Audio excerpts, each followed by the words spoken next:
Hi guys, సంక్రాంతికి చేసిన పిండి వంటల్లో చెక్కలు కూడా ఒకటి. సో మా స్టైల్లో చెక్కలు ఎలా చేస్తారో ఈరోజు మీకు చూపిద్దామని వీడియో చేశాను. ఫస్ట్ బియ్య పిండిని బాగా జల్లించుకోవాలి. జల్లించుకున్న తర్వాత కరివేపాకుని చాలా చిన్న ముక్కలుగా కట్ చేసుకుని అందులో వేసుకోవాలి. కొత్తిమీర, పచ్చిమిర్చి, కొంచెం అల్లం, జీలకర్ర, ఉప్పు వేసి దాన్ని కొంచెం పేస్ట్ చేసుకోవాలన్నమాట. ఆ పేస్ట్ కూడా యాడ్ చేయాలి. శనగపప్పు వేసుకునేటట్టయితే శనగపప్పు కానీ పెసరపప్పు కానీ కొంచెం నానబెట్టుకోవాలి, ఒక 10 to 15 minutes. అది కూడా యాడ్ చేసుకుని అందులో కొంచెం ఉప్పు అండ్ వాటర్ వేసుకుని మనం ఇలా ముద్దలాగా కలుపుకోవాలి. దాన్ని ఉండలు చేసుకుని నార్మల్గా అయితే పూరీ ప్రెస్ తోటి మనం ప్రెస్ చేసేయచ్చు. బట్ మా దగ్గర ఆ రోజు పూరీ ప్రెస్ లేదు, అందుకని చెప్పి నేను కవర్తో చేశాను అనమాట.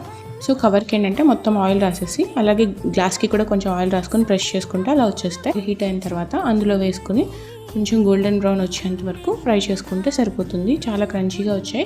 ఎక్కువ క్వాంటిటీలో అయితే ఏం చేయలేదు, మా ఇంట్లో వరకు చేసుకున్నాము. చాలా రోజుల తర్వాత చేసాం, కానీ బాగానే వచ్చాయి. కొంచెం థిక్గా వచ్చాయి అనిపించింది. మీరే స్పెషల్ చేసుకున్నారు కామెంట్ చేయండి. Thanks for watching. By by.